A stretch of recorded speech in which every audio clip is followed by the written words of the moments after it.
Hello everyone, আশা করছি সবাই ভালো আছো। তো দেখো, আজকে আমরা একটা অন্যরকম বিষয় নিয়ে ক্লাস করব। আমি তোমাদের কাছ থেকে অনেকবার অনেক রিকোয়েস্ট পেয়েছি, অনেকেই কমেন্টে আমাকে জানতে চেয়েছো যে স্যার নোটস কীভাবে তৈরি করব, বেসিক্যালি ব্রড নোটস কীভাবে তৈরি করবে। তো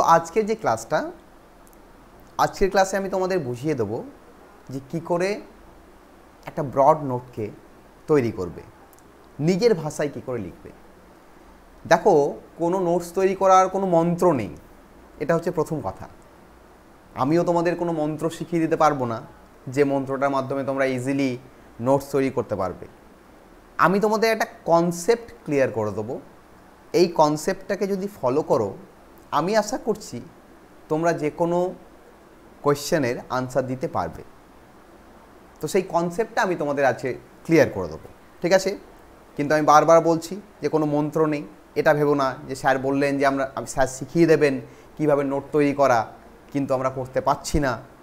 এটা কিন্তু কখনোই ভেবো না যে কোনো মন্ত্র আছে যে স্যার গুলিয়ে খাইয়ে দেবেন বা মন্ত্রটা দিয়ে দেবেন, সেই মন্ত্রটা পড়লেই হয়ে যাবে। আমি জাস্ট তোমাদের কনসেপ্টটা ক্লিয়ার করে দেবো কীভাবে ব্রড নোট তৈরি করতে হয়।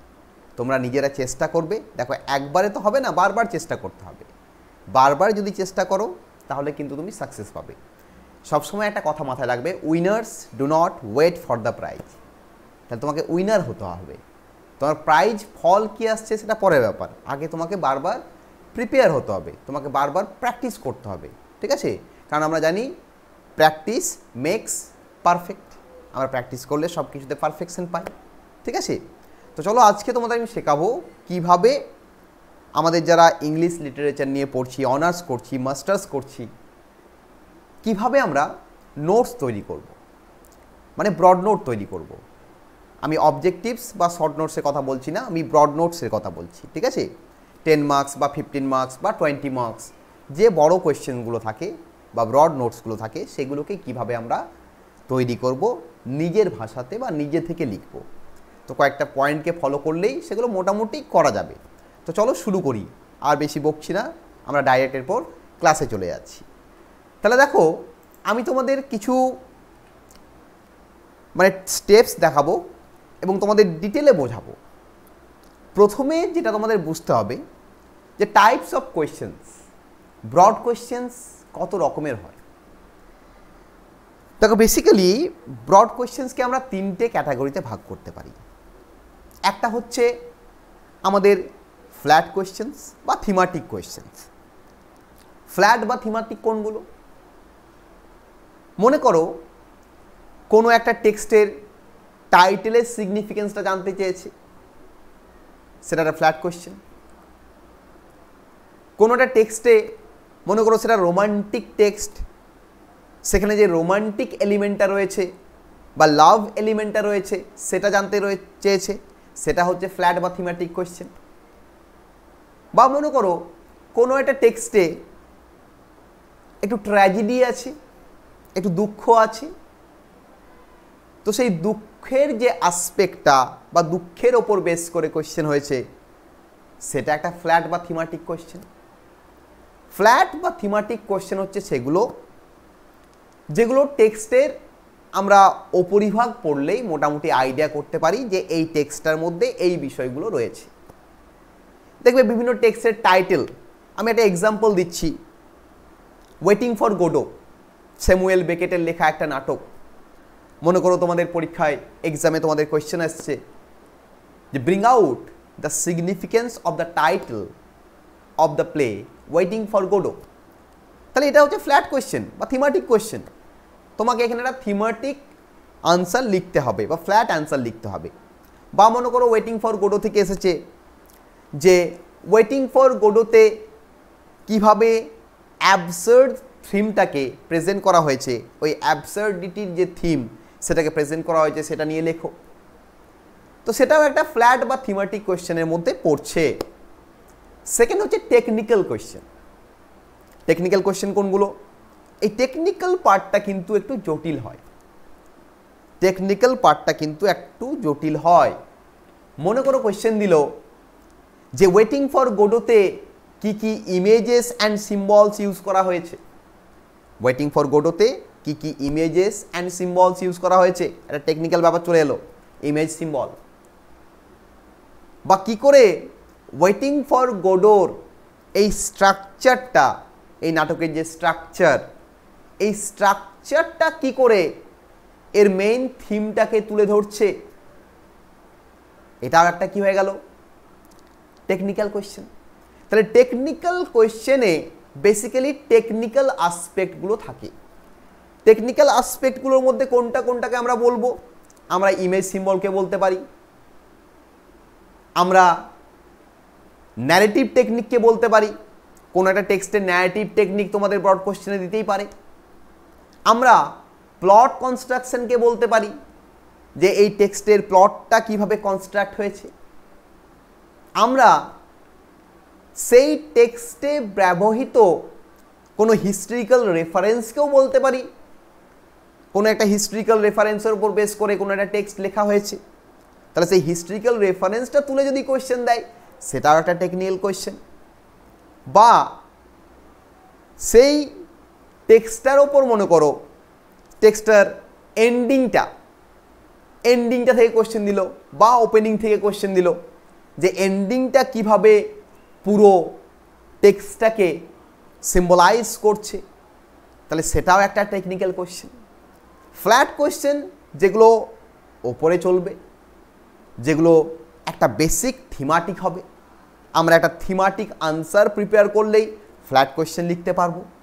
টেকনিক্যাল কোয়েশ্চেন একটু টেকনিকগুলো, image, symbol, construction, style, narrative technique, এই ব্যাপারগুলোকে যদি আমরা জেনে যাই তাহলে আমরা টেকনিক্যাল কোয়েশ্চেনের আনসারগুলোকে দিতে পারবো। আর 3 নম্বরে হচ্ছে ক্যারেক্টার বেসড কোয়েশ্চেন।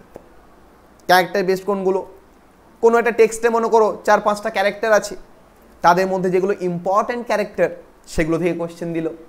যে মনে করো আমরা যদি এক্সাম্পল নিই অভিজ্ঞান ও শকুন্তলম থেকে কালিদাসের, তো সেখান থেকে হয়তো দিল যে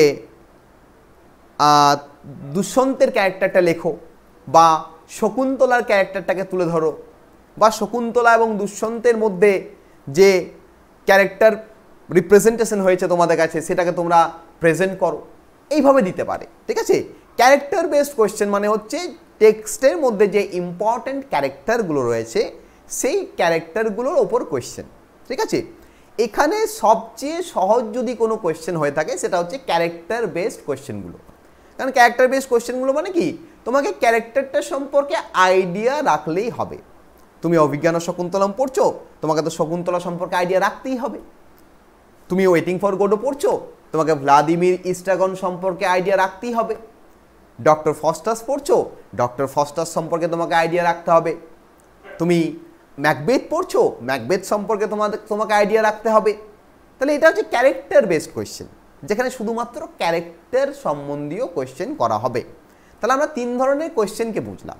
একটা হচ্ছে ফ্ল্যাট বা থিমাটিক কোয়েশ্চেন, যেগুলো অপরিভাগের কোয়েশ্চেন, বেসিক্যালি টাইটেল বা আমাদের কোনো টেক্সটের থিম, এইসব বেসে যে কোয়েশ্চেনগুলো হয় সেগুলো ফ্ল্যাট বা thematic question.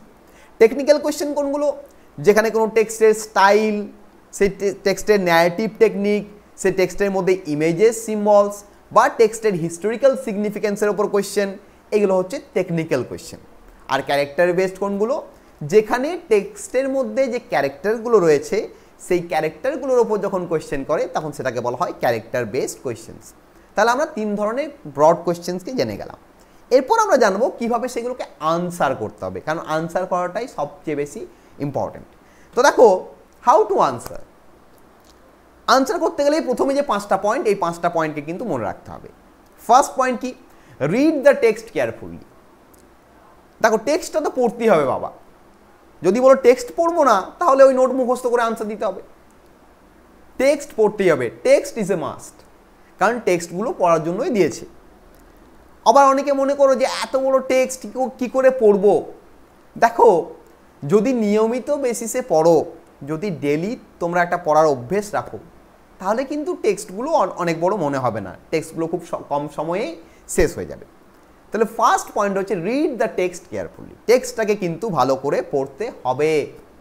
Next point, prepare a summary of the text. তুমি টেক্সটটাকে যেটা পড়লে টেক্সটটাকে পড়ে টেক্সটটাকে সামারাইজেশন করো, যে টেক্সটটাতে মেইন স্টোরি লাইনটা কি আছে এটাকে তুমি তোমার ব্রেনের মধ্যে ঢুকিয়ে নাও, পারলে খাতার মধ্যে লিখে নাও, ব্রেনের মধ্যে ঢুকিয়ে নাও বা খাতার মধ্যে লিখে নাও। তাহলে প্রথমে টেক্সটটাকে পড়লে। সেকেন্ড কি হচ্ছে, prepare a summary of the text, টেক্সটের সামারি তৈরি করলে। সামারিটা কিন্তু ইম্পর্টেন্ট, যেমন টেক্সটটা পড়াটা ইম্পর্টেন্ট, টেক্সটটাকে সামারাইজেশনটাও কিন্তু ইম্পর্টেন্ট। টেক্সটটার মেইন স্টোরি লাইনটা কি সেটা কিন্তু অবশ্যই জানতে হবে। 3 নাম্বার কি, read the technical parts of the text in detail. Text যখন পড়বে, যদি নিজে পড়ো বা কোনো স্যারের কাছে পড়ো, আগে লক্ষ্য করবে স্যার তোমাকে টেকনিক্যাল পার্টগুলো বলছেন কিনা বা তুমি টেকনিক্যাল পার্টগুলো বুঝতে পারছো কিনা। মানে টেক্সটে কি কি ইমেজেস সিম্বলস রয়েছে, টেক্সটের মধ্যে কোন কোন থিম নিয়ে আলোচনা করা হয়েছে, কোন কোন টেকনিক্যাল আসপেক্ট টেক্সটের মধ্যে রয়েছে, এখানে কীরকম ন্যারেটিভ টেকনিক ইউজ হয়েছে, কীরকম স্টাইল ইউজ হয়েছে, কোন কনটেক্সটে, হিস্ট্রিক্যাল কনটেক্সট কি, এই ব্যাপারটাও জানতে হবে। সমস্ত টেকনিক্যাল পার্টগুলোকে কিন্তু ক্লিয়ার করতে হবে। তারপর কি বলছে, point out the important characters of the text. তারপর তোমাকে যেটা করতে হবে সেটা হচ্ছে যে টেক্সটটাকে পড়ছো সেই টেক্সটে প্রধান প্রধান ক্যারেক্টার কোনগুলো, প্রধান প্রধান চরিত্র কোনগুলো, সেই চরিত্রগুলোকে বার করতে হবে, কারণ চরিত্রগুলো কিন্তু একটা ইম্পর্টেন্ট রোল প্লে করবে। নেক্সট কি করতে হবে, bring out the major themes of the text, যেটা আমি আগেও বললাম টেকনিক্যাল আসপেক্ট বা টেকনিক্যাল পার্টস, সেখানেই কিন্তু থিমস, তোমাকে থিমগুলো বার করতে হবে। মনে করো তুমি ওয়েটিং ফর গোডো পড়ছো, ওয়েটিং ফর গোডোতে তুমি কি পাবে, তুমি পাবে অ্যাবসার্ডিটি একটা থিম, তুমি পাবে মডার্নিজম একটা থিম, তুমি পাবে এলিয়েনেশন একটা থিম, তুমি পাবে একটা ক্রুয়েলটি অফ এক্সিস্টেন্স বা এক্সিস্টেন্সিয়ালিজম একটা থিম, এই থিমগুলো পাবে। তা তোমাকে যে কোনো টেক্সট পড়বে তুমি সেই টেক্সটের মেজর যে থিমগুলো, থিমাটিক কোন কোন দিকটাকে টেক্সটটা আলোচনা করছে সেটা কিন্তু তোমাকে জানতে হবে। নেক্সট 6 নম্বরে কি জানতে পারছি, carefully read the background or context of the text. দেখো টেক্সট পড়তে হলে কনটেক্সট তো ক্লিয়ার রাখতেই হবে।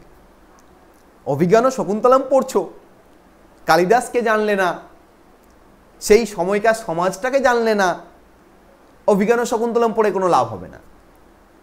তাহলে অভিজ্ঞান ও শকুন্তলম পড়ার আগে তোমাকে কি করতে হবে, সেই সময়কার হিস্ট্রিক্যাল ব্যাকগ্রাউন্ড বা কনটেক্সট, সেই সময় সমাজ কেমন ছিল, সেই সময় মানুষের থটস থিঙ্কিং সেগুলো কেমন ছিল, সেটা কিন্তু তোমাকে একটা ভালো আইডিয়া রাখতে হবে।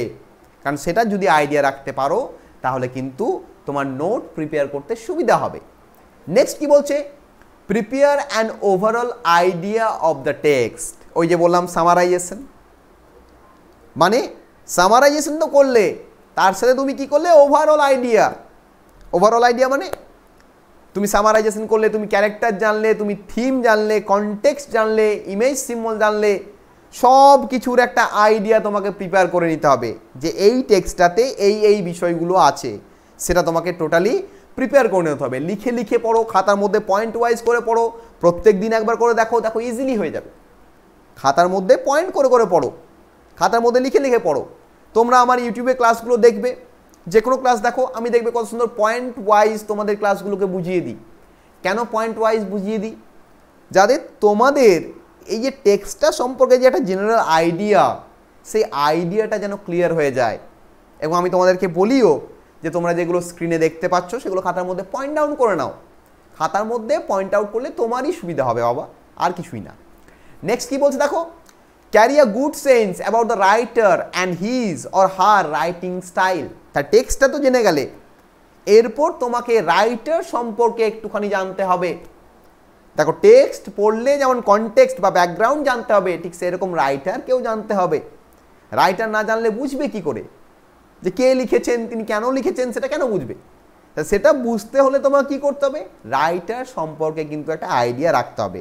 এবং এটাও জানতে হবে যে সেই রাইটার পার্টিকুলার কোন স্টাইলে লেখেন।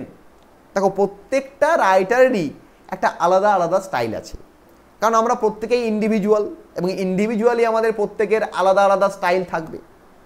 তাই তুমি যখন শেক্সপিয়ার পড়ছো, শেক্সপিয়ারের স্টাইল একরকম, তুমি যখন জন ডান পড়ছো, জন ডানের স্টাইল একরকম, তুমি যখন কালিদাস পড়ছো, কালিদাসের স্টাইল একরকম, তুমি যখন হোমার পড়বে, হোমারের স্টাইল একরকম, তুমি আবার যখন টি.এস. এলিয়ট পড়বে, এলিয়টের স্টাইল একরকম, ওয়ার্ডসওয়ার্থ পড়বে, ওয়ার্ডসওয়ার্থের স্টাইল একরকম। তাহলে প্রত্যেকটা রাইটারের আলাদা স্টাইল আছে, তাদের সেই স্টাইলটাকে তোমাকে ভালো করে জানতে হবে, সেটা সম্পর্কে তোমাকে সেন্স রাখতে হবে। তাহলে সেটা সম্পর্কে সেন্স রাখতে হলে কী করতে হবে? রাইটারটা সম্পর্কে পড়তে হবে, তাহলেই বুঝতে পারবে যে এই রাইটার কোন স্টাইলের মানুষ।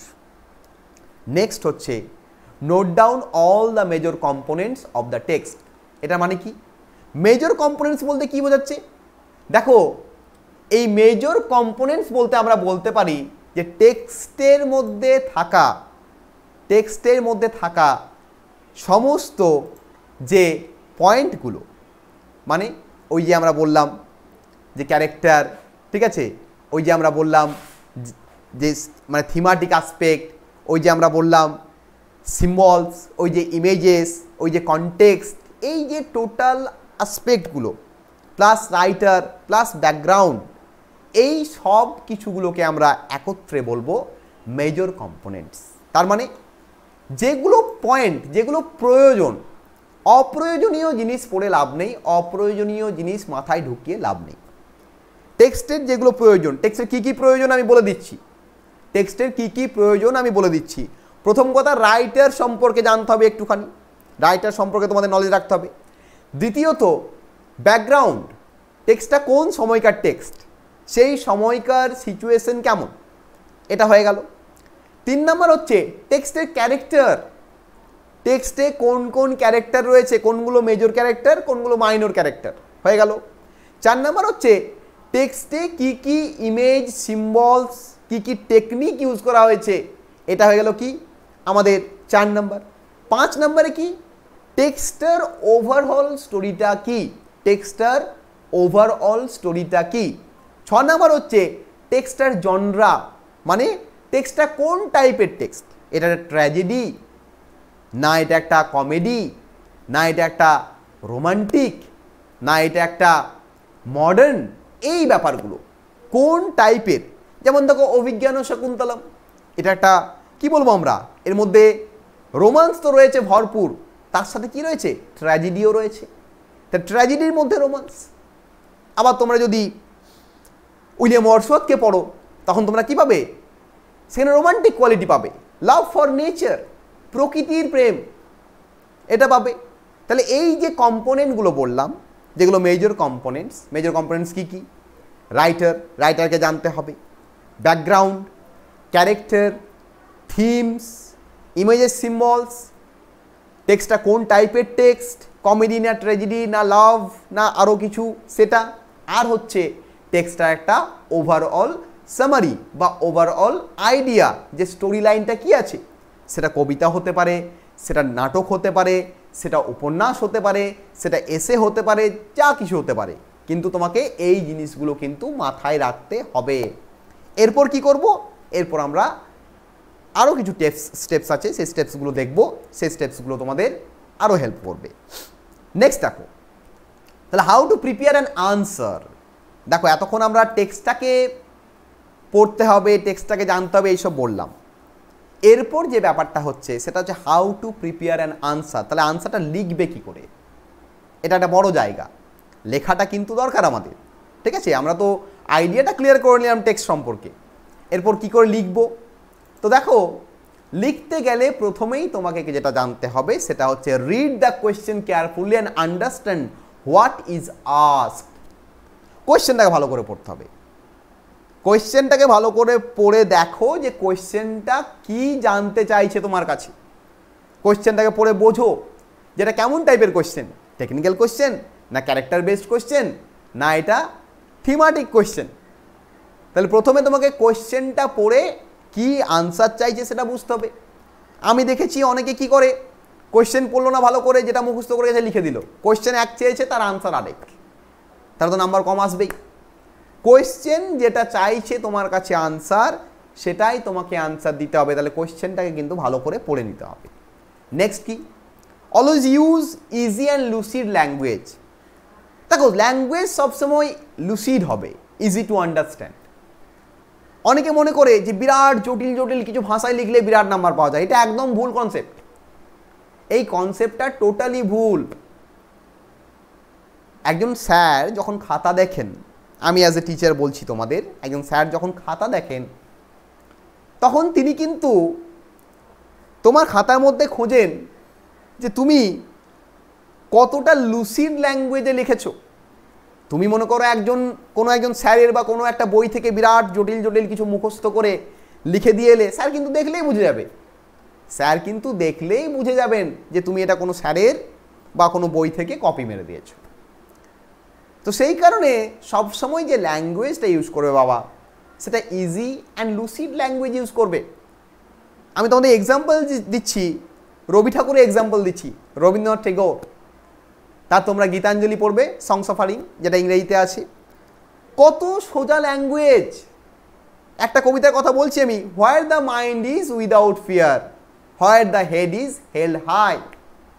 কবি জটিল জটিল ভাষাও ইউজ করতে পারতেন, বাট তিনি কত সোজা ভাষা লিখেছেন। দেখো গীতাঞ্জলি পড়ো ইংরেজিতে, একটা ওয়ার্ডের জন্য তোমাকে ডিকশনারি বার করতে হবে না, এত সোজা ভাষায় লেখা, এত সরলভাবে লেখা। আরে সোজা সরলটাই তো দরকার, সবাই যেন বুঝতে পারে। নোবেল অথরিটি অত বোকা মানুষ নয় যে সোজা ল্যাঙ্গুয়েজ লেখার জন্য দিয়ে দেবে। সোজা ল্যাঙ্গুয়েজটা অ্যাপ্রিসিয়েটেড, সব সময় অ্যাকসেপ্টেড, ঠিক আছে? সেই কারণেই নোবেল প্রাইজ পেয়েছেন রবীন্দ্রনাথ ঠাকুর, ভালো করে মনে রাখবে। কিন্তু অনেকের মাথায় এটা একটা ভুল ধারণা ঢুকে আছে যে আমি যত জটিল লিখবো তত আমি নাম্বার পাবো। একদম পাবে না নাম্বার, এটা কিন্তু আমি তোমাদের বারবার বুঝিয়ে দিলাম। নেক্সট কি, answer must be to the point. Answer কি হবে? টু দ্য পয়েন্ট হবে, জ্ঞানজানও চলবে না। অনেকে সেই হাতি ঘোড়া হাবি জাবি অনেক কিছু লিখে বেড়াও, সেটা একদম চলবে না বাবা। টোটালি কি করতে হবে তোমাদের? টু দ্য পয়েন্ট, যা কোয়েশ্চেন চেয়েছে সেটা আনসার করতে হবে। আবার অনেকের একটা ভ্রান্ত ধারণা আছে যে আমি যদি 10 পাতা লিখি আমাকে বেশি নাম্বার দেবে। পাতা গুনে নাম্বার দেওয়া হয় না, ঠিক আছে? তোমার লেখার ভেতরে কি আছে একজন স্যার তোমার 4-5টা লাইন পড়লেই বোঝা যাবে। একজন স্যার যখন তোমার নোটসের 4-5 লাইন পড়বেন তখনই তিনি বুঝে নেবেন যে তুমি কি লিখেছো। সেখানে তুমি 2 পাতায় লেখো, 1.5 পাতায় লেখো বা 10 পাতায় লেখো, তোমার রাইটিংয়ের ভেতরে কি আছে তুমি গেঞ্জিয়েছো না টু দ্য পয়েন্ট আনসার দিয়েছো, সেটা কিন্তু স্যার প্রথমে দেখলেই বুঝে যাবেন। তাহলে কি হবে? টু দ্য পয়েন্ট আনসার করবে, ভুলভাল লেখার দরকার নেই, এক্সট্রা কিছু লেখার দরকার নেই। নেক্সট কি, make an introduction where you will strictly follow what is asked in the question. এবারে হচ্ছে নোটটা লিখতে মনে করো শুরু করলে, এই ইন্ট্রোডাকশন করলে, প্রথমে ইন্ট্রোডাকশন পার্ট থাকবে, তারপর বডি থাকবে, তারপর কনক্লুশন থাকবে। মনে করো তোমাদের কোয়েশ্চেন দিয়েছে significance of the title of Abhijnana Shakuntalam, ঠিক আছে? তাহলে অভিজ্ঞান শকুন্তলমের টাইটেল কোয়েশ্চেন দিয়েছে, তুমি সেটাকে আনসার করছো। তাহলে প্রথমে ইন্ট্রোডাকশনে কি করবে? ইন্ট্রোডাকশনে তুমি প্রথমে লিখবে অভিজ্ঞান শকুন্তলম কালিদাসের লেখা একটি নাটক, তাই তো? এখানে এই অভিজ্ঞান শকুন্তলম কথাটার একটা মিনিং আছে। অভিজ্ঞান শকুন্তলমের মানে হচ্ছে দ্য রিকগনিশন অফ শকুন্তলা। তুমি টাইটেলটাকে লিখছো, দেখো অভিজ্ঞান শকুন্তলম, ওটা হচ্ছে তোমার মেন অ্যাসপেক্ট। তুমি ওটা টাইটেলে কী করলে, এটার মানেটা করলে দ্য রিকগনিশন অফ শকুন্তলা। এবং তুমি সেখানে লিখবে যে আমরা যখন অভিজ্ঞান শকুন্তলম টেক্সটটা পড়ছি তখন আমরা দেখতে পাচ্ছি যে এই যে টাইটেলটা অভিজ্ঞান শকুন্তলম, শকুন্তলাকে পুনরায় চিনতে পারা, রিকগনাইজ করা, এই অ্যাসপেক্টটাকেই কিন্তু টেক্সটটা তুলে ধরছে। তারপর তোমার ইন্ট্রোডাকশন হয়ে গেল। ইন্ট্রোডাকশন পর তুমি বডিতে কী করলে? বডিতে তুমি স্টোরি লাইনটাকে অ্যাড করলে, তুমি দেখালে যে কিভাবে অভিজ্ঞান শকুন্তলম হচ্ছে, পুরো গল্পটাকে ছোট করে নিজের ভাষায় লেখার চেষ্টা করলে। তারপর তুমি কনক্লুশন আনলে। কনক্লুশনে কিন্তু অনেকে কি করো, কোয়েশ্চেনটা যেটা চেয়েছে সেটা তুমি কনক্লুশনে করলে না, কিন্তু কনক্লুশনে তোমাকে সবসময় জাস্টিফাই করতে হবে। তোমাকে লিখতে হবে যে হ্যাঁ, thus we can conclude by stating that the title of the play Abhigyan Shakuntalam is appropriate। এরকম একটা ল্যাঙ্গুয়েজ তোমাকে ইউজ করতে হবে, মানে যেটা কোয়েশ্চেন চেয়েছে সেটা টেকনিক্যাল হতে পারে, ক্যারেক্টার বেসড হতে পারে, থিমাটিক হতে পারে, সেটাকে তোমাকে জাস্টিফাই করতে হবে, কিন্তু তোমার কনক্লুশনে তোমাকে দেখাতে হবে যে তুমি কোয়েশ্চেনটাকে টাচ করেছো। এমন কিছু লিখে দিয়েছো না যেখানে কোয়েশ্চেন এক চেয়েছে আর তুমি আলাদা লিখে গেছো, সেটা করলে হবে না। নেক্সট কি বলছো দেখো, the body should cover an overall idea. ওই যে বললাম ইন্ট্রোডাকশনে তুমি কি করবে, কোয়েশ্চেনটা যেটা চেয়েছে সেই জায়গাটাকে তুমি পয়েন্ট আউট করবে। ও ইমেজের সিম্বল, মনে করো ইমেজের সিম্বলের উপর কোয়েশ্চেন চেয়েছে, তাহলে ইন্ট্রোডাকশনে তুমি ইমেজের সিম্বলটাকে জোর দেবে, ইমেজের সিম্বল ওই ভাষাটাকে তুমি ওই জায়গাটাকে তুমি বারবার ওখানে জোর দেবে।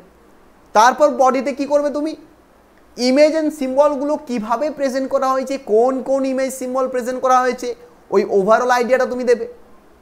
আর কনক্লুশনে ওই যে বললাম তুমি জাস্টিফাই করবে, তুমি কনক্লুশনে দেখাবে যে কিভাবে ইমেজ এবং সিম্বলগুলো ওই টেক্সটটাকে আরও বেশি ইম্পর্টেন্ট করে তুলছে। এইভাবে কিন্তু তোমাকে দেখাতে হবে। তাহলে যে কোনো কোয়েশ্চেনেরই, আমি এরপর একটু সামারাইজেশন করে দিই, যে কোনো কোয়েশ্চেনে যখন তুমি আনসার লিখবে কোয়েশ্চেনটা ভালো করে পড়ে নাও, কোয়েশ্চেনটা ভালো করে পড়ে নাও। তার আগে যেগুলো প্রিপেয়ার করতে বলেছি টেক্সটের ইম্পর্টেন্ট পার্ট, ওগুলো তো তোমার প্রিপেয়ার করা আছে। তুমি বেসিক্যালি মোটামুটি একটা আইডিয়া তোমার আছে, তুমি রেডি করে রেখেছো। এবারে তুমি কি করছো, ডাইরেক্ট তো পরীক্ষায় তুমি নিজেকে এক্সপেরিমেন্ট করতে পারো না। পরীক্ষায় এক্সপেরিমেন্ট করার আগে তুমি নিজে বাড়িতে 4-5 বার প্র্যাকটিস করবে। তুমি বাড়িতে 4-5 বার প্র্যাকটিস করবে, কারণ আমি বারবার বলেছি প্র্যাকটিস মেক্স পারফেক্ট। তাহলে তুমি ডাইরেক্ট কিন্তু নিজেকে পরীক্ষার হলে এক্সপেরিমেন্ট করতে যেও না, যে না আমি এগুলো পড়ে গেছি আমি ডাইরেক্ট গিয়ে লিখে দেবো, সেটা কখনোই করতে যেও না, সেটা বারণ করছি আমি। এক্সামের আগে তুমি বাড়িতে বিভিন্ন কোয়েশ্চেন নিয়ে সেই কোয়েশ্চেনগুলোকে আনসার লেখার চেষ্টা করবে। তাহলে কিভাবে লিখবে, তোমার আইডিয়া সব ক্লিয়ার মনে করো, এরপর তুমি লিখতে বসেছো। কোয়েশ্চেন যে কোনো চেয়েছে একটা, তুমি প্রথমে কোয়েশ্চেনটাকে পড়ে নিলে, কোয়েশ্চেনটাকে পড়ে ইন্ট্রোডাকশনে তোমার যেটা চেয়েছে, কোয়েশ্চেন যেটা চেয়েছে ইন্ট্রোডাকশনে সেই জায়গাটাকে তুমি ইন্ট্রোডিউস করলে, সেই জায়গাটাকে ইন্ট্রোডিউস করলে। মনে করো ইলিয়াড থেকে কোয়েশ্চেন করেছে যে ইলিয়াড কিভাবে একটা এপিক বা ইলিয়াড অ্যাজ এন এপিক এটাকে লেখো। তা তুমি এপিক, ইলিয়াডকে এপিক হিসাবে প্রেজেন্ট করতে হবে, তাই তুমি প্রথমে এপিক সম্পর্কে লিখলে, এপিকের কী কী কোয়ালিটি আছে সেগুলো লিখলে। তারপর তুমি লিখলে যে ইলিয়াড কোন সময় লেখা হয়েছে, ইলিয়াড হোমার কোন সময় লিখেছে, এবং ইলিয়াডের মধ্যেও ওই কোয়ালিটিগুলো রয়েছে, সেই কারণে এটা একটা এপিক হয়ে গেল ইন্ট্রোডাকশন। বডিতে কি করলে, ওই যে কোয়ালিটিগুলো যেগুলো এপিকের মধ্যে থাকে সেগুলো ইলিয়াডের মধ্যে কোথায় কোথায় রয়েছে সেটাকে তুলে ধরলে।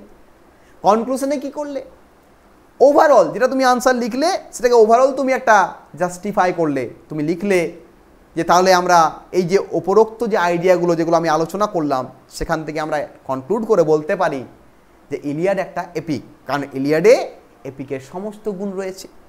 এইভাবে আনসার তৈরি করতে হবে। তো আজকের ক্লাস এখানেই শেষ করছি। আমি চেষ্টা করলাম তোমাদের যতটা ইজিভাবে বুঝিয়ে দেওয়া যায় কিভাবে নোট তৈরি করবে। আমি তো বারবার বলেছি, আগেও বলেছি, এখনও বলছি যে কোনো মন্ত্র নেই বাবা, আমি কোনো মন্ত্র শিখিয়ে দিতে পারবো না যে মন্ত্রটা তোমরা গিয়ে পড়ে দিলেই আনসার হয়ে যাবে, সেটা কিন্তু সম্ভব নয়। আমি চেষ্টা করলাম যতটা ইজিভাবে তোমাদের বোঝানোর যে কি করে তোমরা আনসারটাকে প্রিপেয়ার করবে, ঠিক আছে। এরপরেও যদি তোমাদের কিছু প্রশ্ন থাকে তোমরা কমেন্ট বক্সে সেই প্রশ্নগুলো করতে পারো, আমি চেষ্টা করব সেগুলো আনসার করে দেওয়ার। আর যদি কিছু বুঝতে অসুবিধা হয় সেটাও কমেন্ট বক্সে জানিও আমাকে, ঠিক আছে। ক্লাস কেমন লাগলো, কতটা হেল্পফুল সেটা অবশ্যই জানাবে। আর কিছু বলবো না, চলো সবাই ভালো থেকো, হ্যাপি থেকো, হেলদি থেকো, স্যানিটাইজ থেকো। God is always with you. Tata.